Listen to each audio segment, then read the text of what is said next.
So this right here is actually pretty fascinating. So it appears that Elon Musk's own fans have turned on him. I think this is the first Elon Musk's own fans turn on him video I've made. I'm pretty sure. Actually, yeah, I think this specific one. But anyway, so there's this crazy McCarthy situation going on with the election for speaker. I think it's gone to like 10 ballots or something like that, something crazy. A bunch of ballots. And he's not making any headway because those 19 Republicans, 20 Republicans are standing firm and strong. And I think they're now voting for Byron as opposed to Jim Jordan. So it's going absolutely nowhere. The Democrats are still behind Hakeem. So it's just kind of, that's the way it's going. So Elon decides to jump in at a 2:30 a.m. tweet, or I guess a 5:30 a.m. on the East Coast. I don't know where he lives. It says Kevin McCarthy should be speaker. So very quick little there. This got super, super serious backlash. So what you can see is, generally speaking, almost always, unless it's like a very question-specific tweet, you can see that the more replies there are, like the more controversy it indicates or backlash. So it's 120,000 favors to 55.7 thousand replies. And so what you can see is, and this is weird too, because the comment section is flooded with a bunch of like crazy right-wingers, which is honestly concerning because it kind of goes to show you like Elon Musk's fan base is heavily populated by those people. It's actually kind of like fear-inducing. That's a joke about George Santos. This is Justin Amash, but he's an independent libertarian. Like, he's not one of the crazy like Republican people. He's saying no. But there's a combination of people, like, so there's some liberals in here too, because it's Elon Musk, so it's kind of the aggregation of everything. But most of the people responding to this are the crazy conservatives. So Hodge Twins says you should run a poll and ask everybody. I used to really enjoy watching the Hodge Twins' videos, but man, they were just like, I can't watch them anymore. This dude posted a video of Tucker saying Kevin McCarthy can step aside and let somebody else do the job, acknowledging in the process that he's not the only person in Congress capable of being speaker, or he can try and win over the people who oppose him. That is not what McCarthy's team is doing. There's 4,000 favorites. Brian Krasenstein is a liberal, saying that Elon Musk should stay political. Twitter needs a button called Who Asked You? This is this is a Fox America host, so again, a Republican. And so you can just see all these why. And I say this as a third-party libertarian. Republicans voters don't want him. They want anyone that's America first. The fact the GOP doesn't care, they just want to keep the gravy train rolling, is telling. Corruption ends when the DC mafia stops getting their way. So conspiracy realist, libertarian, and journalist for the DC Patriots. So a Republican, of course.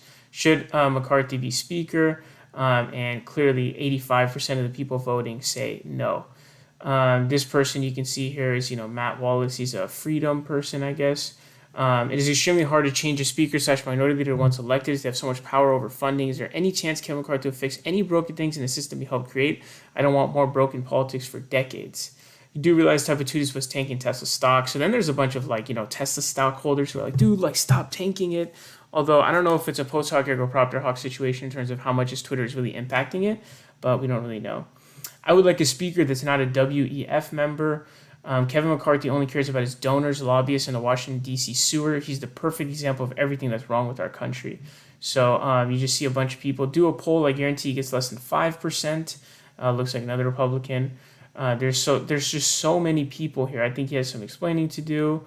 So there's just so much of this stuff. Mr. McCarthy have to agree to significant reform, checks, and restrictions on the powers of the speaker if he is to win. Left and right agree the office has grown too powerful in recent years, blah, blah, blah. Explain why. What has he gotten us as a party? So there's just so much stuff going on here in terms of so much backlash. And again, 50,000.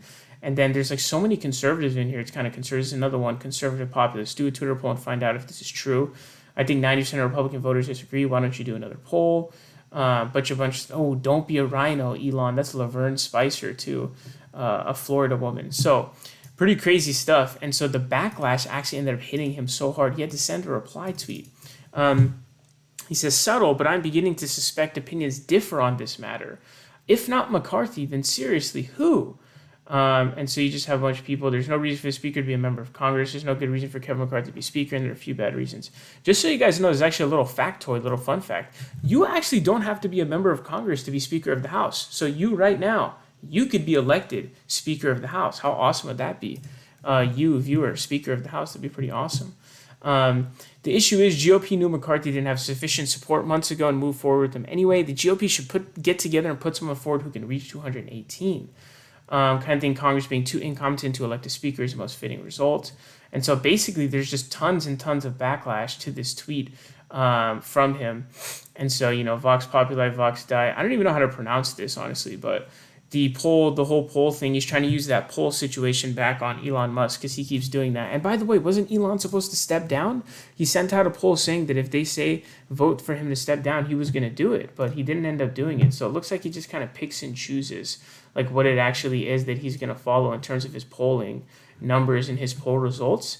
But it just goes to show you again how he's like kind of got a lot of people, doesn't really have a lot of people, I guess, like, or not that, but he has like a lot of backlash coming his way towards him.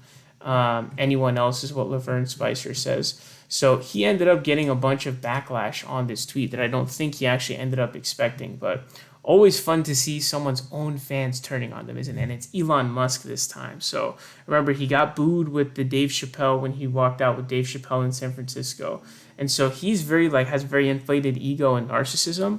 And anytime he gets any backlash for anything, what he ends up doing is he basically smears them and says, he smears / equivocates / strawmans and basically says, I'm pissing off the far right and the far left. So anytime he does something that like pisses people off, he attributes it to being one of the extremes. That's what he does. That's his strategy, right? Which is a way just to smear people and like never make himself look like he's actually being properly criticized. So pretty interesting stuff. Let me know your thoughts on this down below. As Tesla stock, I believe, is continuing to plummet, and Tesla shareholders are like, man, stop this, man.